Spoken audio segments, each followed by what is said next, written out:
I'm Reverend Phil, and I'm your host for Words of the Prophets. Where are our prophets now? Where are those messages God chooses to communicate divine revelation through? In the past, the Creator has sent prophets like Abraham, Siddhartha, Jesus, Muhammad, and many more. Maybe our higher power has switched tactics since we reinterpret God's words as soon as the Creator's prophets leave us. Could it be that Spirit talks to each one of us individually and we haven't learned to listen? On Words of the Prophets, our modern prophets show us how to find the internal prophet that is the I Am, and we discuss the application of spiritual principles in all aspects of our lives. Love and light, everybody. I'm Reverend Phil, and I'm your host for Words of the Prophets. Today, my guest is Astrologer Merrylin LeBlanc. Hi there. Hello, Reverend Phil. Welcome. Thank you. Marilyn and I have a long history together. Marilyn hosts the show called Moonwise, which airs every Saturday on KSFR Public Radio, 101.1 FM. It's at 2 o'clock, and it's a wonderful show. And it's about astrology, and it's about a particular take on astrology, which is moon-based oriented, I guess is a good way to say it. Yes, indeed. And we're going to get into a whole lot of stuff about astrology. But before we do that, today's prophetic topic, which we have every week, is the rule of man's willpower. And this topic comes from Edgar Cayce's reading number 3744-4, and this was given in November of 1923. And the question that precedes the reading is, please give a definition of the word astrology. And the answer Cayce gives is, that position in space about our own Earth that is under the control of the forces that are within the sphere of that control and all other spheres without that control. That is astrology, the study of those conditions. In the beginning, our own plane, the Earth, was set in motion. The planning of other planets began the ruling of the destiny of all matters as created, just as the division of waters was ruled and is ruled by the moon in its path above the earth. Just so as the higher creation as it begun is ruled by its action in conjunction with the planets about the earth. The strongest force used in the destiny of man is the sun first, then the closer planets to the earth, or those that are coming to ascension at the time of the birth of the individual. But let it be understood here, no action of any planet or phase of the sun, the moon, or any of the heavenly bodies surpasses the rule of man's willpower. The power given by the Creator of man in the beginning, when he became a living soul, with the power of choosing for himself. The inclinations of man are ruled by the planets under which he is born, for the destiny of man lies within the sphere of the scope of the planets. That's pretty winded, isn't it? Wow. Yes. You know what? If anybody wants this reading, my email address is flashing on the bottom of the screen periodically. I'd be happy to email it to you because there's a lot here to digest. But it's about the rule of man's willpower, and we'll talk a little bit about that. Before we even get into astrology, let's talk about you. How did you become an astrologer? What path led you to that? Oh, wow. It was a little offbeat or faded, we might even say. I was in the public school system and consulting with an astrologer, and would see this particular person periodically for information, and was actually had him come to school one time, and teachers brought him into the classroom, talked to kids and stuff, and you know he had a kick you out of school? Oh no, because it wasn't fortune telling in astrology, which is not what I do either. It was more about how astrology mirrors our lives and gives us options that help us to understand who we are better. And that, as you said in your reading, the most important thing that we have as human beings might be our willpower, our ability to choose things. I mean, you were given this radio show, but I mean, on KSFR at one time, and now this particular television show. How you do it, you have the options to do it. You know, this way, that way, differently from anybody else. That's a reflection of your willpower. And and so for me, going back to how I got onto this or whatever, I was, into astrology at that time, and actually heard of another astrologer that many of my friends went to, and so I went to this woman, and she looked at my chart, and after consulting with her, she said to me, you'd make a wonderful astrologer, and I teach these classes. Would you be interested? And I said, of course, and the rest was history.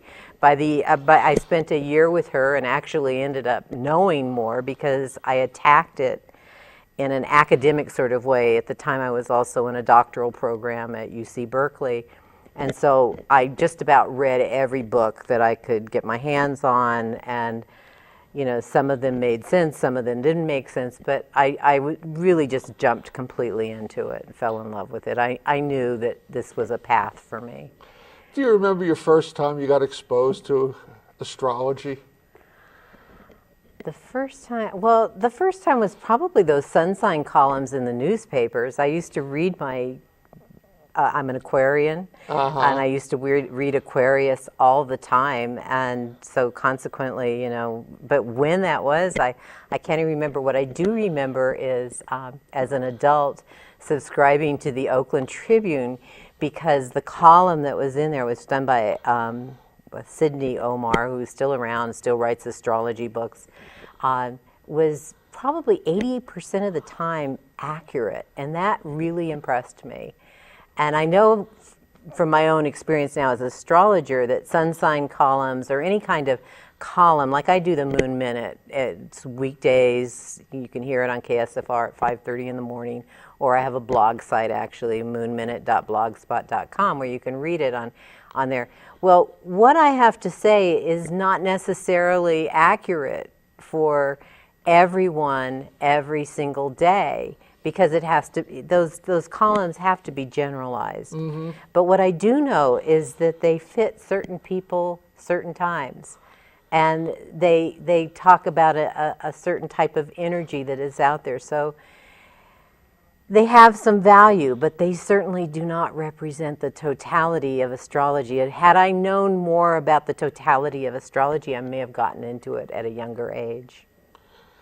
Just do you do your own chart and consult it for yourself, or do you go to somebody else? There are certain things that I obviously do for myself because I know myself better than anybody else. I hope I do anyway. But there is that axiom, that you hear about doctors, for example, that you shouldn't be I don't remember. Well, that's why I asked the question. You shouldn't be diagnosing yourself. So yes, there are times when I do see another astrologer. I have several astrologer friends who we often kick things back and forth off of each other.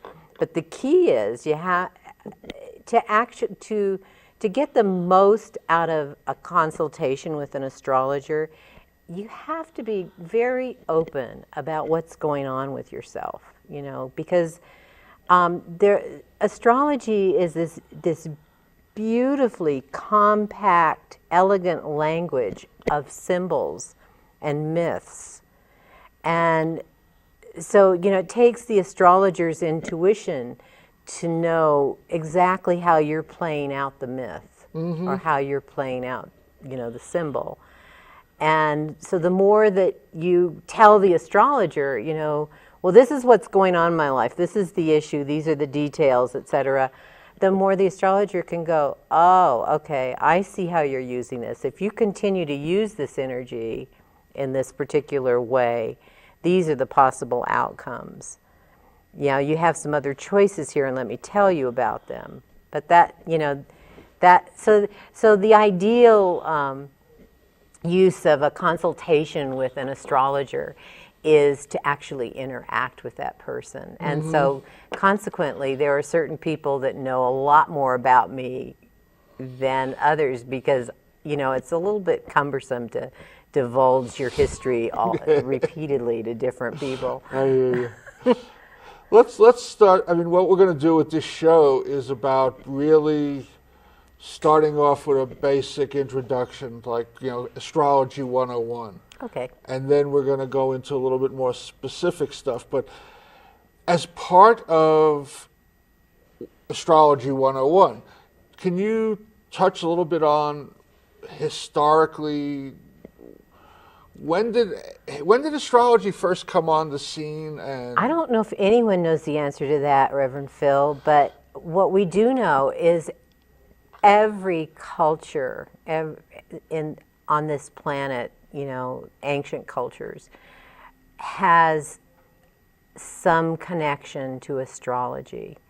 The more that we can dig into the history of different societies, different countries, etc., the more we find astrological data to support that. If we get a chance later on, I know when we talked about where this show might go, we talked about maybe talking about the winter solstice that comes up on Monday. And there's definite historical connections to astrology when we look at certain occurrences that are important in astrology.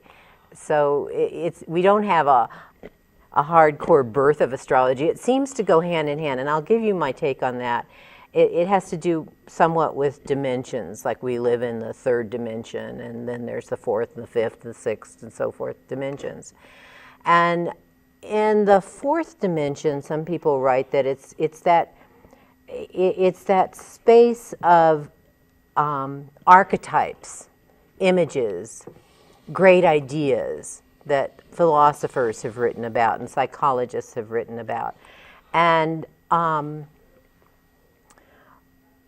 what I think happens is what comes into this third dimension, planet Earth, is that these archetypes come along and imprint themselves in a variety of physical reality, three-dimensional reality. So we have the archetype of authority that comes in, or father that comes in, and it sort of gets imprinted in the planet Saturn, for example. And then when it comes to Earth, it gets imprinted in the person who functions as a father or who functions as a boss or something of that sort. There's a story that comes through. So, let me just one Sure. second. Would that change in the cultures that were, for instance, goddess-based as opposed to God-based? Would your astrology have a different take? It probably did, and there have been some women astrologers who have written some astrology from a perspective of matriarchy as versus patriarchy. Most of the astrology that we see used today, that I use today, actually has its roots more in a patriarchal society. A lot of it is based on, like, for example, the Greek myths, which are definitely patriarchal. Mm-hmm. And yet there's been some efforts. Actually, there's an astrologer here in Santa Fe, Ariel Gutman, who with Ken Johnson. I don't know if he's still living here. He goes back and forth between Santa Fe and Hawaii. But they've written a book on mythic astrology in which they look at the Olympiads, the gods and goddesses of the Greek theogony, and try to sort it out so that there's a balance. But in fact, in that culture, it was predominantly patriarchal. And so many of the planets that are that we use have a heavy-duty masculine energy. Mm-hmm. But it is possible to shift that and look at it from a feminine energy as well. And some astrologers have done that. I mean, there's so many books out there about comparative religions. I wonder if there's a book out there about comparative astrologies. That would be fascinating. From a comparative and from a perspective of... what makes them different and how they symbol and how they overlap and what they stand for. Oh, yeah. Well, I would say there are some that have done that with the masculine, feminine archetypes, and there's some that have done that from different types of astrology, because there's like Vedic astrology, which is more sidereal based, the sun at the center. The sun at the center as versus the earth at the center.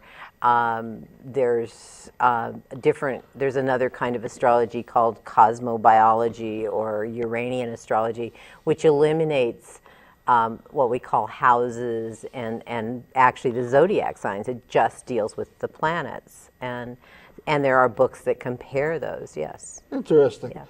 So let's get into some of this basics. Let's start with what I assume is the most basic, a chart. Is that the most basic?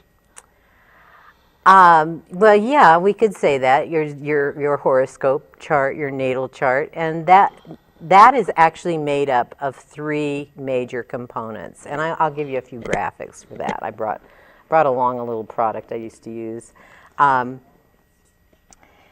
This is a wheel comprised of what we call 12 houses.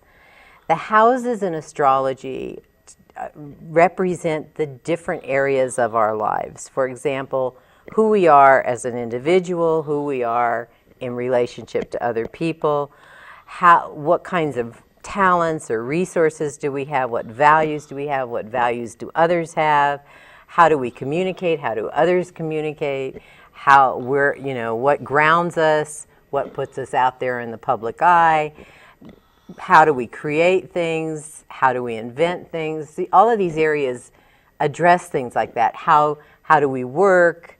How do we contribute to the collective in terms of everybody on the planet and so forth? And what you'll see, if you can get it kind of an idea from the colors on this, they really focus in on the fact that astrology is Earth, as we practice it, as most people practice it, is Earth-based. Not that we are the center of the system that we live in, the solar system or the galaxy, but we are living on planet Earth. Yeah. And some of these houses have fire in them, and they're called fire houses. Some of them have earth in them, and they're called earth houses. Some of them are air-based, and some of them are water-based. And like the fire areas are very much about who we are, how we express ourselves, what we believe, what we put out there in the world. Whereas the water, well, let me go to the earth next, because that's kind of the way they go in astrology, from fire to earth.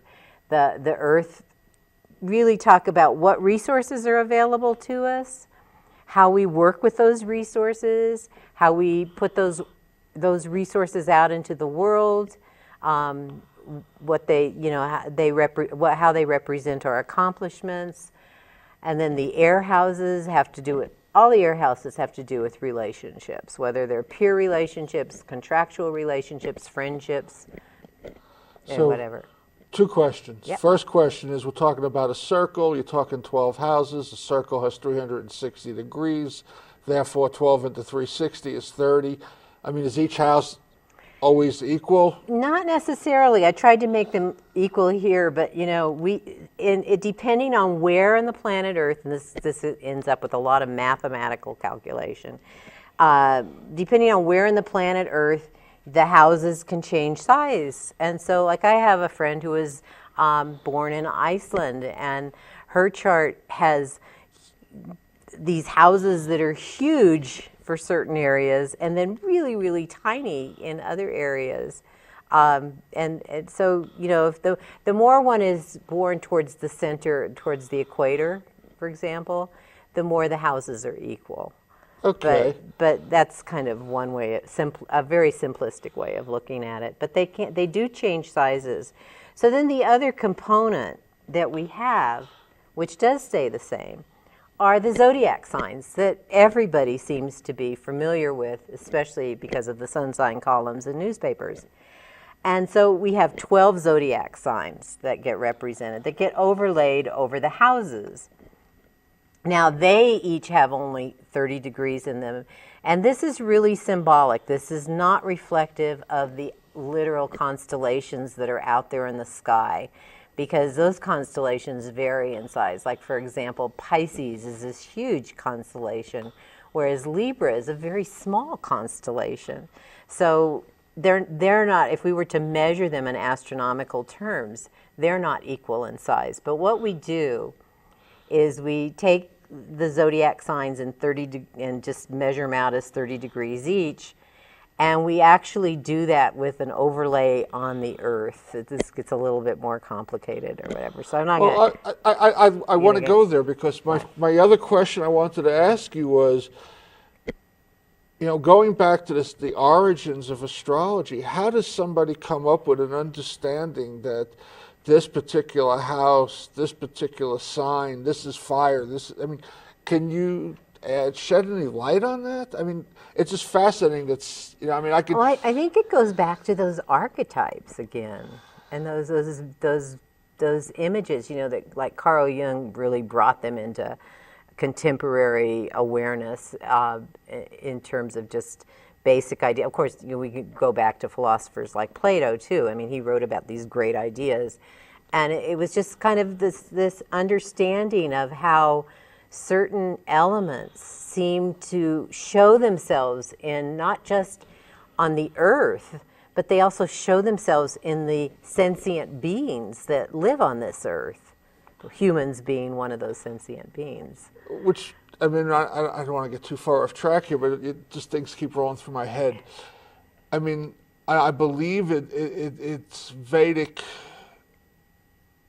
understanding that there are 5 elements, not 4, for instance. Does that change the way they look at astrology? Well, in Chinese astrology, yes. Okay. They use the metal, water, earth. I'm missing fire and I think ether, like, wood. Wood, yeah. Yes, yes, and it does change for them. Yes, Okay. yes. So, you know, the idea of 4 or 5, and it creates different kinds of numerical harmonic differences that we could get. I mean, that actually even Western astrologers use in determining certain dynamics in a chart. Yeah. We're going to get to that because we're going to get to a lot of things. We're going to do 2 shows. Well, but you know, I said there are 3 components basically that make up a chart. The 3rd component is actually the most important, more so than the zodiac signs, and that is our solar system that we live in, which is composed of 2 luminaries that are important to us. First of all is the sun. So I have this thing that really represents the sun. It's just a round fireball, a star kind of thing. And then since we're Earth-based, the Earth's moon, not the other planets' moons, because we're not living on the other planets. We just use our moon as an Earth-based thing. So the 2 luminaries, which are absolutely key, and this will hopefully get into stuff I do, but and then since we're living on the Earth, the planet Earth is represented by the whole chart. And actually in this depiction I did of the houses, the Earth is in the center here, and indicating that we are, this is an Earth-based practice. So then we have the other 8 planets. For example, one that, if we get to talking about the solstice, Saturn becomes very important. I have these little things, and I don't even know if the camera is going to be able to pick these up as small as they are, but each of these has a picture. Like Saturn has a picture of a wall on there because Saturn represents the principle of definition, of limitation. And when we define something, we limit it and we put it inside a box or a wall. Okay. and so to take that to where that appears in one's chart is where we have obstacles? Right. Okay.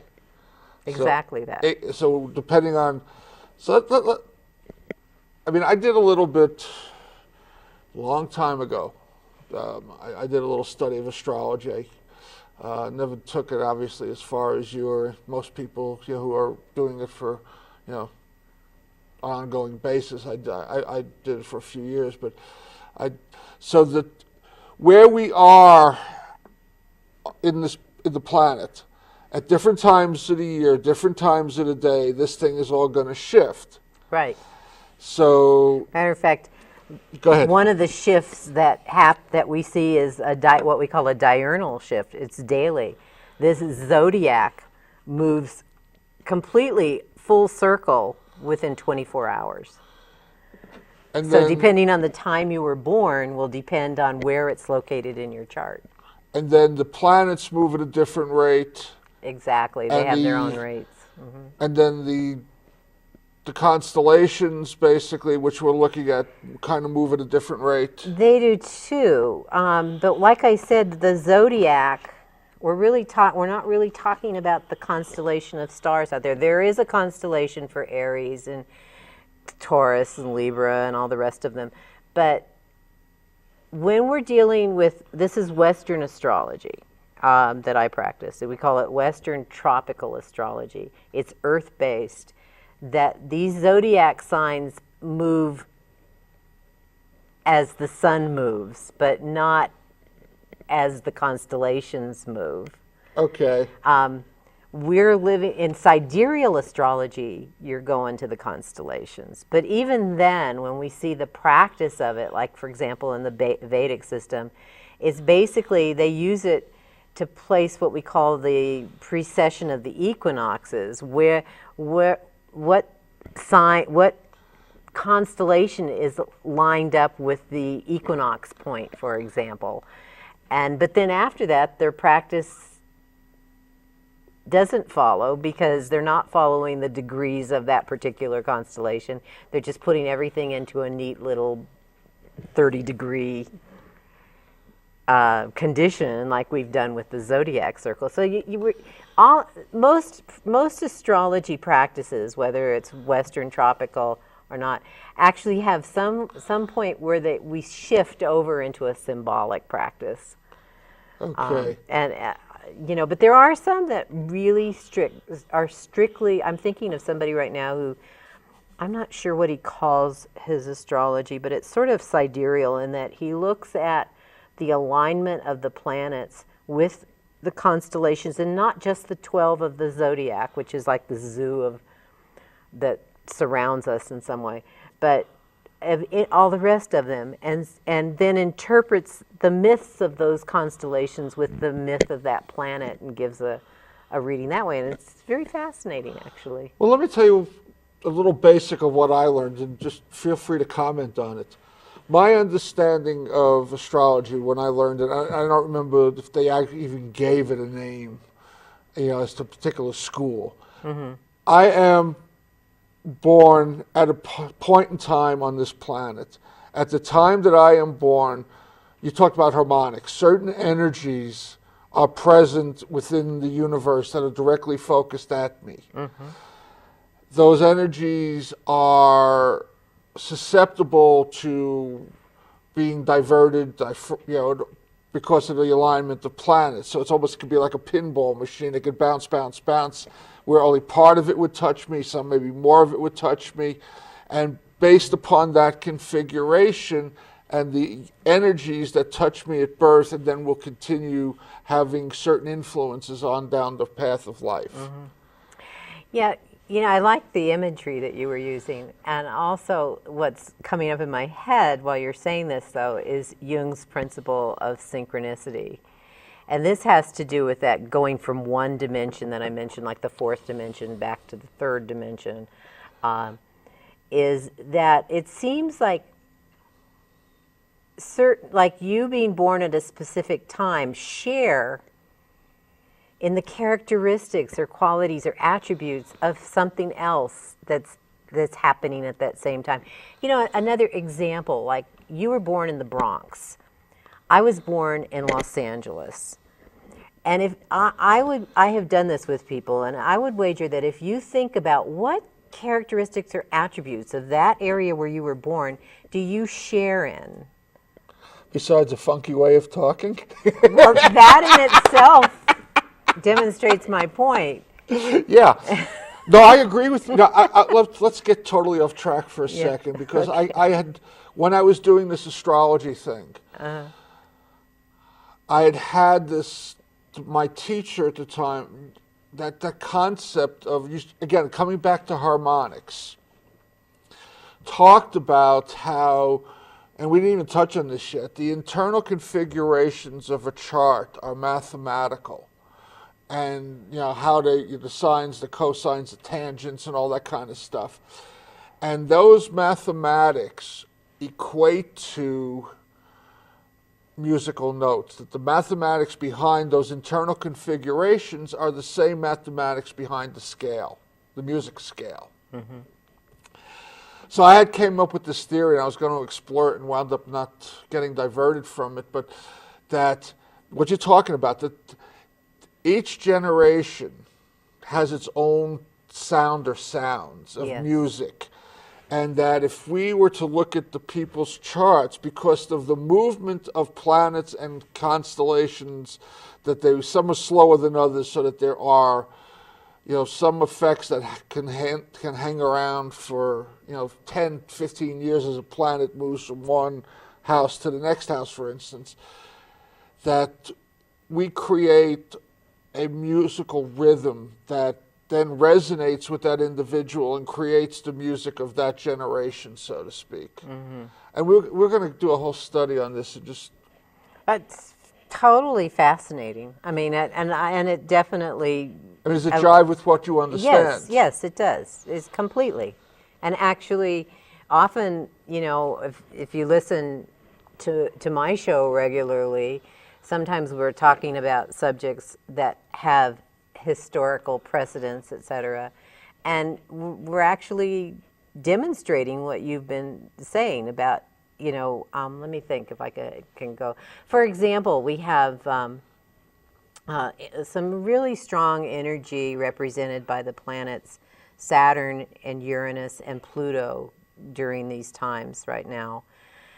And back at the end of the 20s, early 30s, these planets were extremely active in a similar way, not identical, but very similar. And we had the Great Depression.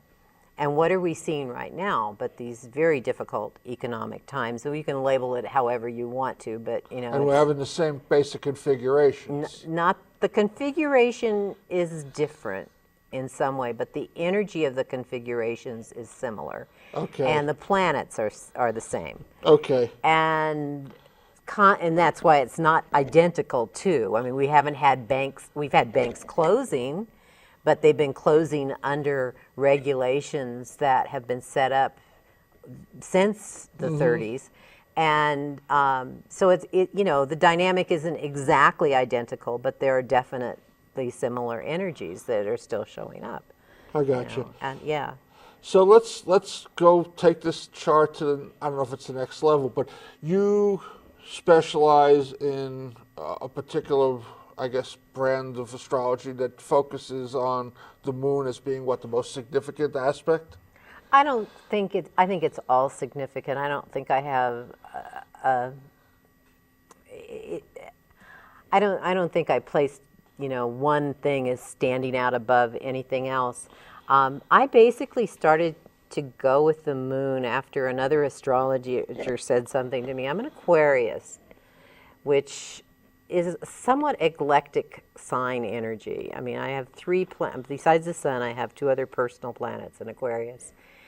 And so I like a lot of things, and I'm interested in a lot of types of astrology. I mean, I've studied Vedic a little bit, I've studied Uranian astrology somewhat, and there's certain things I take from here and there and go, okay, whatever.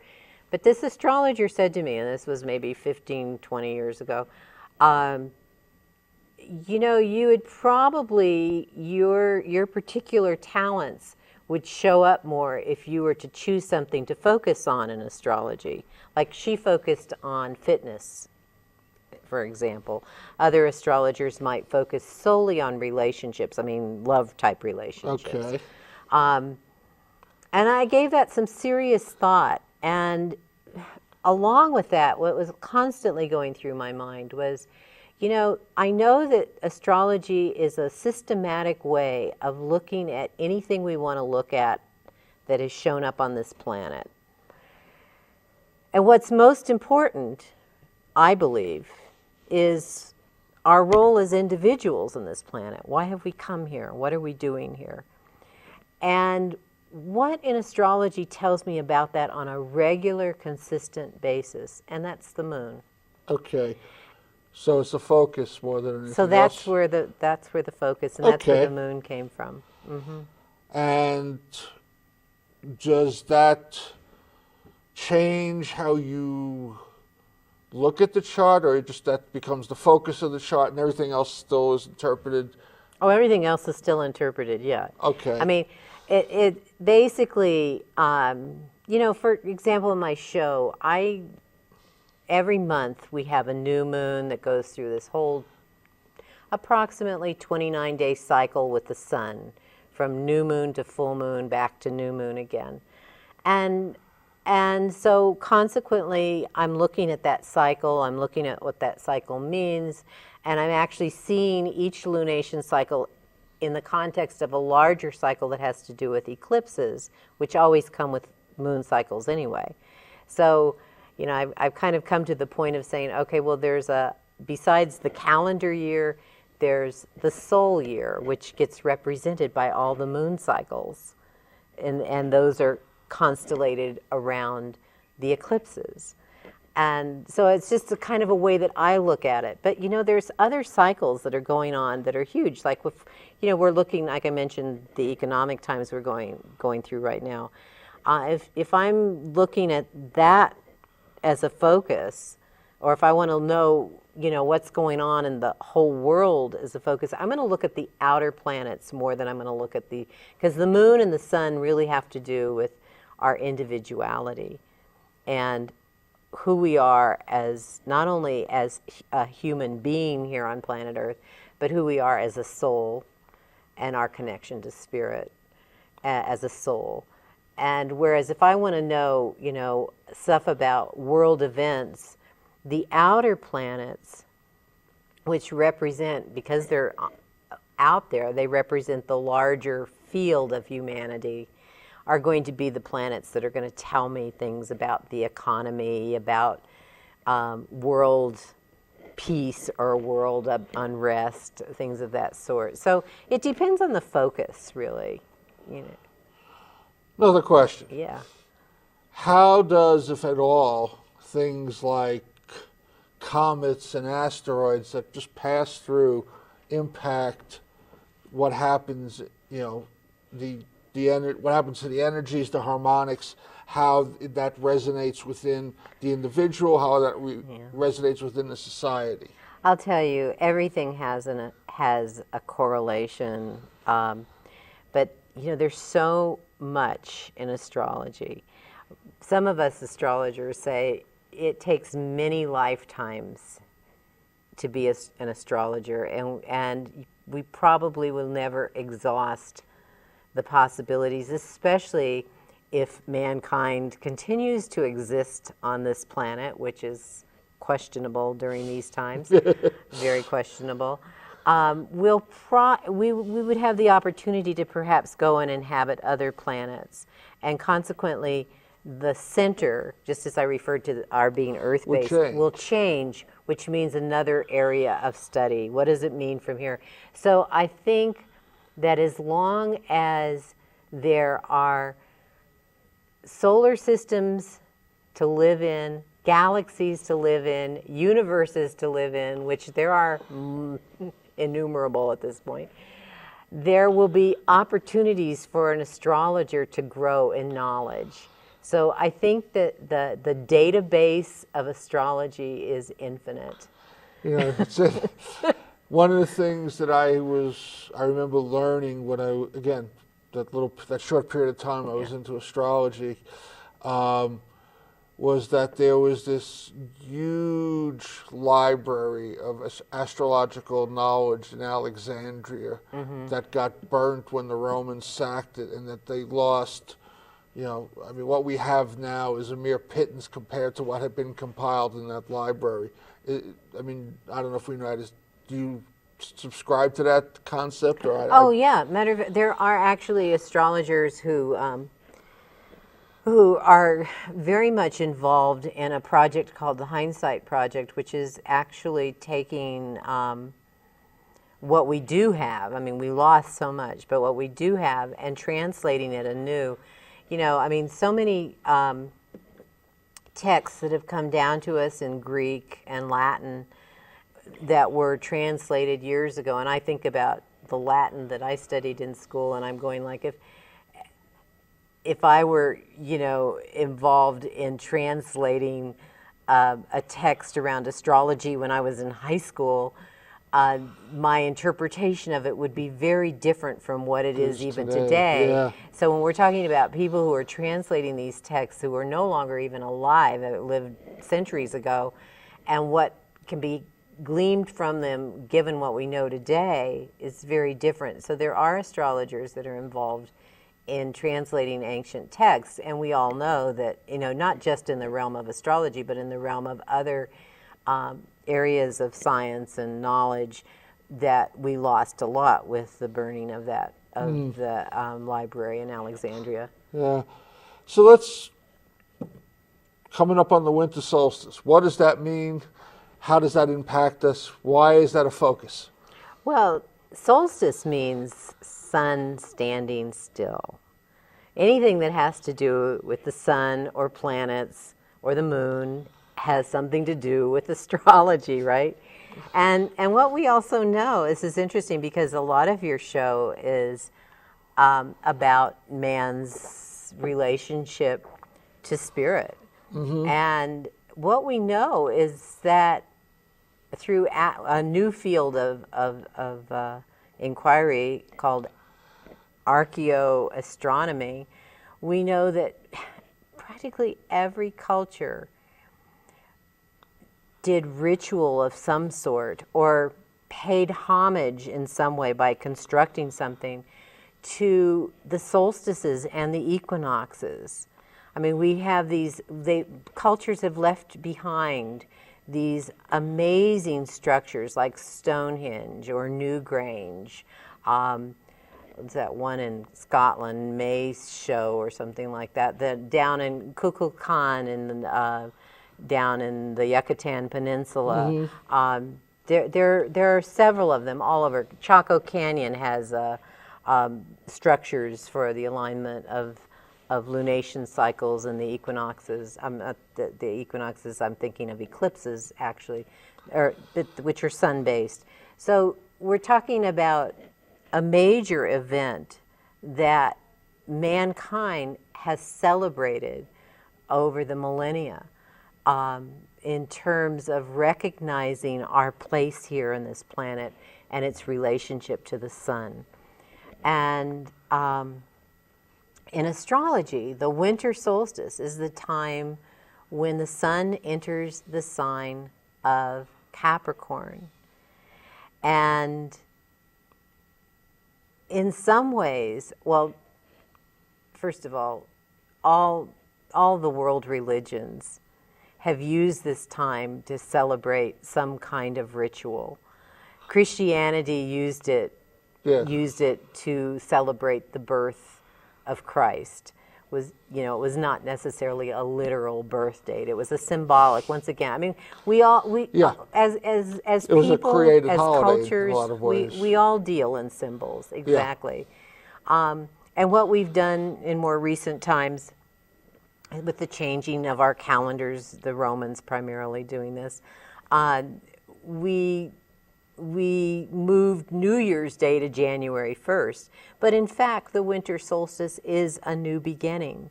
What happens at that time, I keep holding this thing up. Yeah, and I think we'll put it down. Well, what happens at that time is because of the tilt of the axis of the Earth, if we were down on the latitude line that we call the Tropic of Capricorn, interestingly enough, those latitude lines were drawn based on astronomical data. And the Tropic of Cancer is up in the northern hemisphere. And that's summer. That's the winter, the summer solstice. And those are the opposite sides. I mean, they are opposites. 180 degrees, right? Gosh, you have to do some math. But, if you look at the equator and then you go like south down about 23 degrees, you find the Tropic of Capricorn. If you go north 23 degrees. So they're not, that's not 180. No, I know, I'm talking about But if we were talking about it from an astrology perspective, it would be because, if we were talking about, here's this brown part up here is Capricorn. Well, opposite it is Cancer. The Tropic of Cancer, the beginning. So yes, that would happen in that way. But what happens is because of the tilt of the Earth, if you were down in, say, just north of Brisbane in Australia, or in the southern end of Madagascar, in Botswana maybe, or Mozambique, the northern, very northern part of South Africa, at this time of year, the sun would be directly overhead. It wouldn't be down towards the south or down up towards the north. At the solstice times, the sun is directly overhead at the winter solstice time, down in those southern regions, at the Tropic of Capricorn. And in the summer, it would be directly overhead on the Tropic of Cancer, and then we would be talking more about somewhere in northern Mexico, for example, would be you'd see the sun. Whereas, here in the summer even, the sun is still a little bit to the south because we're north of the tropical of Capricorn. But these cultures that we mentioned earlier, they have these structures that actually help get aligned with that sun exactly where it is, shining in on a certain spot. An amazing thing, But basically, Capricorn, the sign of Capricorn, is connected to the planet Saturn. I mentioned before that, a chart may have these houses and signs, but the most important thing are the planets. Yeah. So, and the luminary. So the sun is right at the beginning. It's entering what we call the sign of Capricorn. And this is where the arbitrary decision was made, too, in terms of these 30 degrees for the thing, is to say when the sun is down there on that point where, on that Tropic of Capricorn line, where it's directly overhead, that's where Capricorn's going to begin. Okay. Which makes sense. Yeah, exactly. But there's so Capricorn is about what we accomplish, what we can get done, and how we can gain some mastery, either over something or over ourselves. And Capricorn is a sign that we equate to the planet Saturn. So each year when the sun is in Capricorn, we can go, okay, this area of my life is getting lit up. And for example, if I did bring your chart, Phil, and I'd have to look at it. Okay. To do this. All these little papers. Yeah, so for example, this beginning of Capricorn is in the area of your chart that we call the third house, which has to do with how you communicate, how you think, who you consider your peers, whether they're your brothers or sisters or cousins or neighbors or certain people in your life. They don't have to necessarily be friends or a married partner or anything like that. They're just people that you think are your equals. And so the sun is there every year at this time, and it's like, what might you be thinking about certain people? What might you be communicating, etc.? But we need more information in astrology to really get at what distinguishes this year, because the sun going into Capricorn is like the beginning of a new set of accomplishments, perhaps around your communication or certain types of relationships. But we need to also look at the planet Saturn at that time. And what's my obstacles to that? Right. What's your obstacles to that? Because it is Capricorn, exactly. Or it might even, there's so much here, because it could even be Capricorn and Saturn and the sun have a lot to do with our personal power as it comes through our authority. Saturn and the sun are authority figures. They're bosses, they're fathers, they're parents. Okay. They're teachers. They're some kind of authority figure. So we want to look where Saturn is as well. And Saturn right now is in the sign of Libra, which is a sign about sharing, and it's a sign about relationships. And excuse me. And so that area of your chart, where Saturn is right now, is an area that has to do with your compassion for your fellow man, for all of your fellow man, everybody that exists on this planet, as well as what you keep hidden, even from yourself sometimes.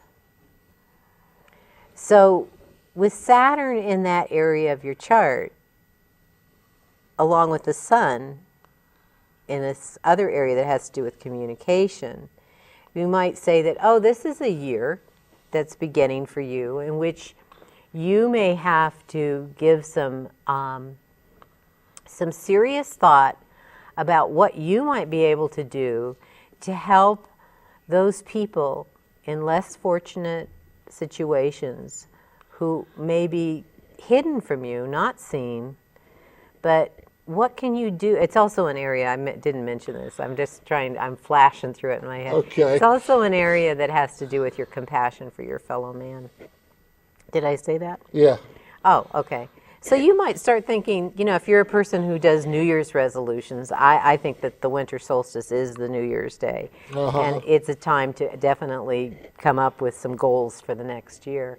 You might think about, is there something I can do for the downtrodden, those people that maybe are less fortunate? Or maybe there's a part of me that is still being victimized that I could maybe get in touch with and communicate with a little bit more and bring that part of me to another space. How fascinating. Yeah. I want to respond to that, but we're starting to run out of time. I figure. So before I do that, how about I know we've been flashing some contact information, but how about just maybe enhancing that a little bit to telling people, even if you want to repeat it, just so they know. Oh, okay. Well, I'm Merrylin LeBlanc, and you can actually hear me say that every weekday morning at 5:30 in the morning. I'll say, I'm Merrylin LeBlanc with the Moon Minute. And it's nice of you to get up that early each morning to do that. Thanks to modern technology. Actually, I do get up that early every morning, but not for that reason.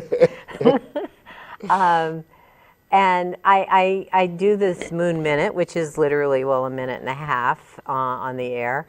And I also do Moonwise at 2:30 on Saturday afternoons for a half hour, in which I'm giving out astrological information. 2:30? 2 to 2:30. 2 to 2:30, yeah. That's like, Yeah. Okay. I do consultations, and you can contact me if you're interested in that at 466-3023, or email me at moonwise@ksfr.org. And yeah, what else? Okay. I want to just do a couple announcements, and we'll try to answer that question, but I want to leave a minute or two for a parting thought on your behalf. Or you're going to do it. I'm not going to do it for you, so that's not the right word, but we'll skip that. My information, contact information, is also being flashed. If you have any questions, if you have any comments about the show, I'd love to hear them. You can call me. You could use my email address. Love to hear about it. One of the things I want to do, I'm just going to throw it out to the audience, I'd love to do a show, at least one show on Edgar Cayce. So if there's anybody out there who thinks they are knowledgeable enough and willing to be on TV, contact me. I also do spiritual counseling.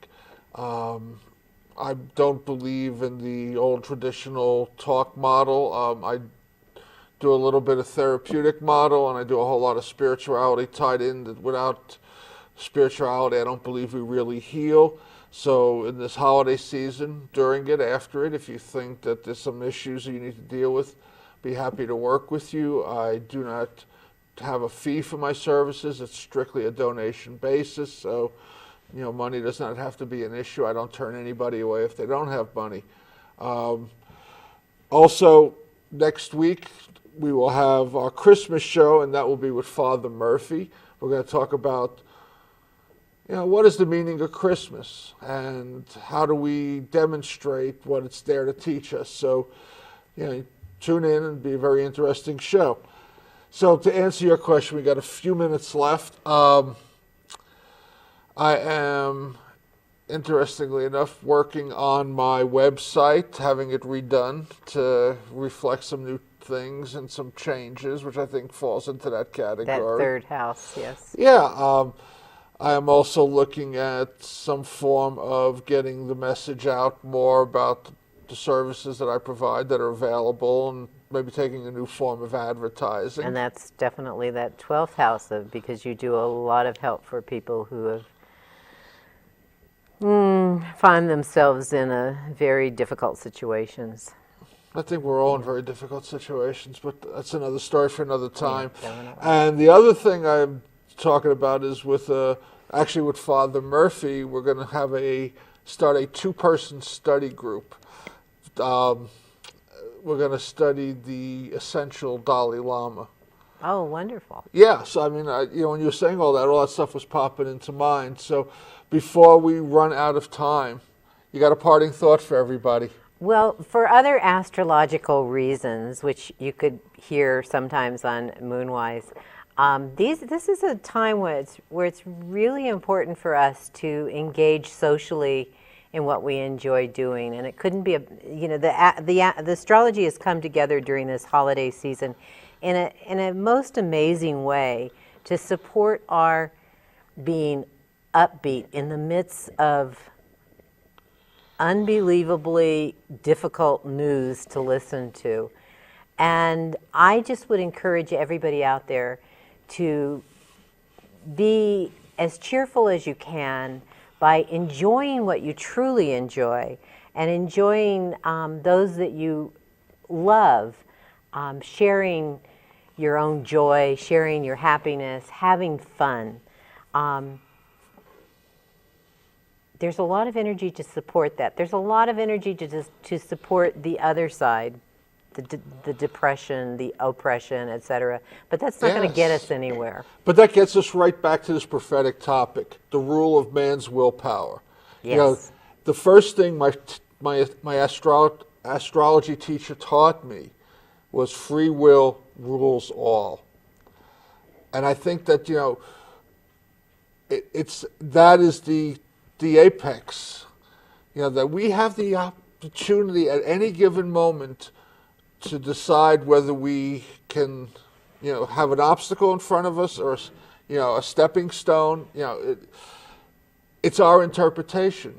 I had a woman on about a month and a half ago, and she was a Vedanta teacher, and one of the teachers she talks about, it's all about perception.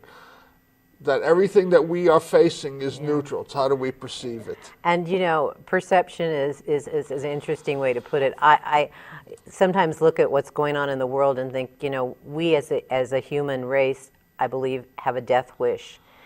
And if that is indeed the case, I want to go out laughing.